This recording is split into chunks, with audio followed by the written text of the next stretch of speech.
Scream 7 is just around the corner, so today I thought I would cover the storytelling elements of the original, which has now cemented itself as a classic horror movie. Though, before we get started, please hit that subscribe button and comment what movie, game, or book you'd like me to cover next. Now without further ado, let us begin.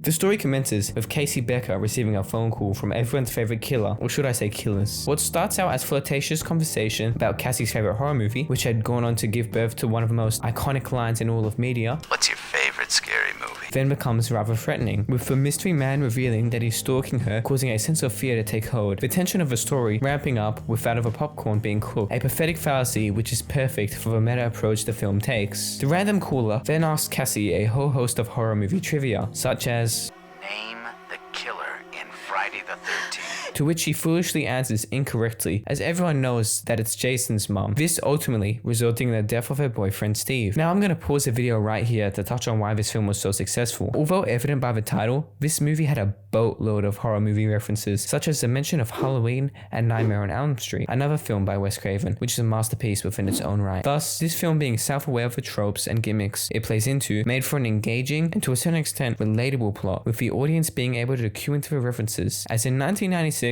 there was nothing better to do than watch scary movies and read Stephen King books. Though jokes aside, I personally believe that from the 70s all the way to the 90s was the peak of golden horror movies, and majority of the outstanding films such as those from Wes Craven and the likes of Texas Chainsaw Massacre, which have solidified themselves as classics, the gold standard, due to how much they contributed to the slasher subset of films, with all films following drawing on the foundation that was built, with Scream being an example of influence, with it building upon this foundation but later on contributing to it, with many films having been created from Scream's meta approach. Anyway, I've ranted enough, let's get back to the story of the film. Casey Becker is next on the chopping block, with her being brutally stabbed as she tries to flee from the scene, with a classic slow-mo being used to convey the intensity. And although in comparison to the likes of modern day films like Terrifier, the gore may seem tuned down, make no mistake that for the time, this wasn't all that bad, with more focus being placed on the motive, or in some cases the lack of, behind the kill than the kill itself. Moreover, Casey fighting back cements the killer as human, which makes it all the more scary, as there is an odd element of realism in such events occurring. This being derived from the fact that both the killers, Billy and Stu, were inspired by horror movies, with there being a lot of discussion even in modern day whether media is making children become more violent, with the likes of Fortnite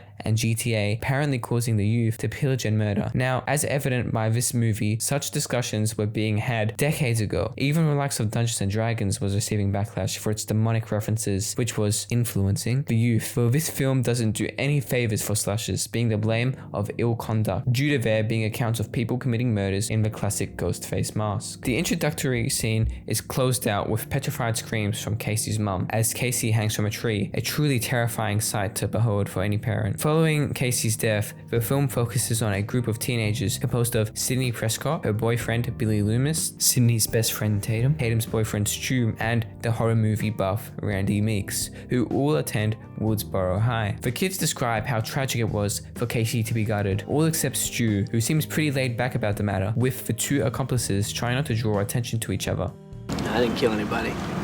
Nobody said you did. The tension between Sydney and all the characters ramps up over time, with the audience becoming aware of Sydney's trauma, in which was fostered from her mother's death, which had occurred a year prior. This is when Sydney is attacked by Ghostface, a chase scene which is nothing short of iconic. However, the fun ceases when Sydney calls the cops and Ghostface makes a hasty retreat, though Sydney is not out of the woods yet, as Billy Loomis shows up at her window in a traditional lover boy manner.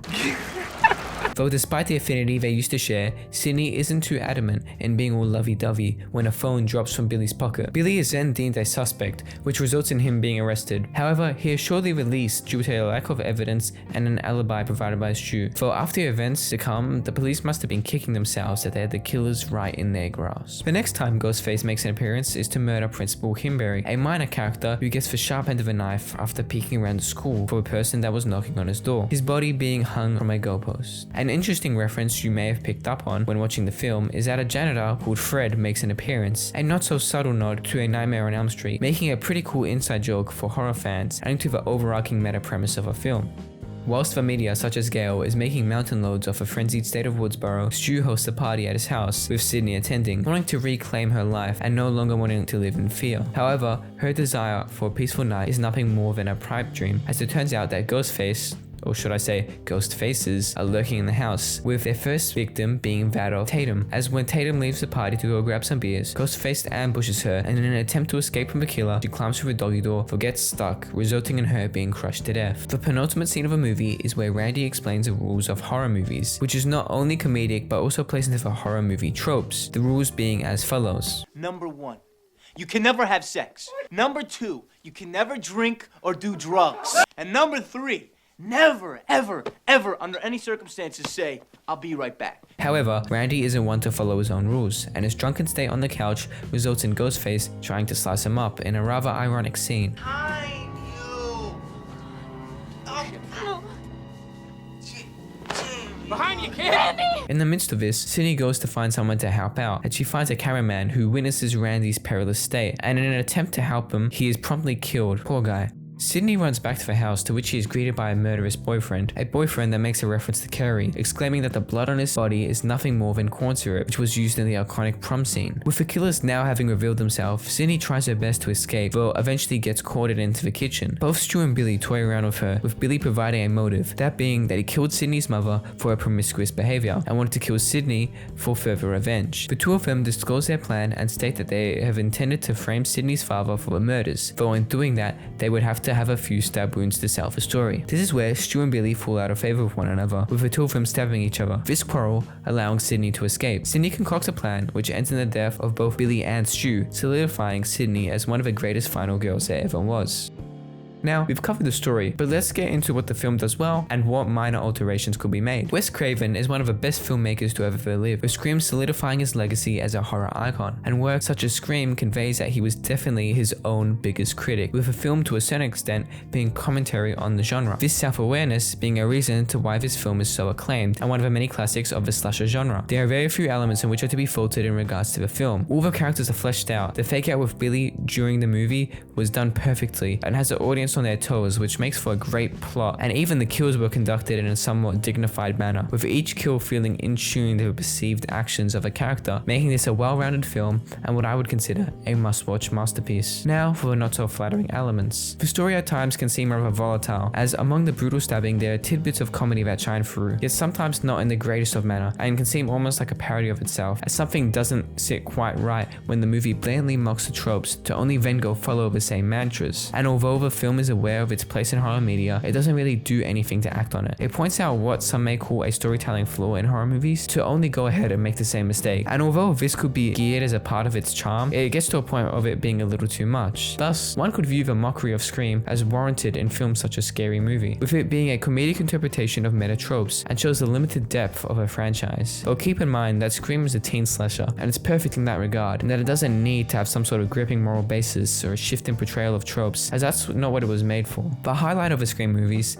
namely the original, is a meta storytelling in which there are many references to horror and pop culture icons. I honestly can't get enough of it, for one may say that the plethora of references may detract from the story or cover up the main premise, revealing a watered down slasher. I personally believe that this view is flawed, as the whole reason you're watching Scream is for the meta elements. If it wasn't for them, you could turn on any other slasher film from the time, even the classics mentioned in the movie. Also, one final and somewhat insignificant point is that the film has an expiry date. There will eventually be a time where no more sequels can be pumped out, and the meta references of the original will be completely unrelatable and phased out for more modern classics. Scream was released in 1997 and is evidently a product of its time. However, with the IP being seemingly ever expanding, it's crazy how far relatability can get you. It's one of my personal favorite horror movies of all time, which I believe warrants an 8 out of 10, and it's a classic which you can watch on any occasion. So if you haven't already, I recommend that you check the film out for yourself. Anyway, that's gonna do it for today. If you enjoyed the video, then give it a like and check out the book I wrote called Cutthroat Carnival. The link in the description, and I wish you all a good night.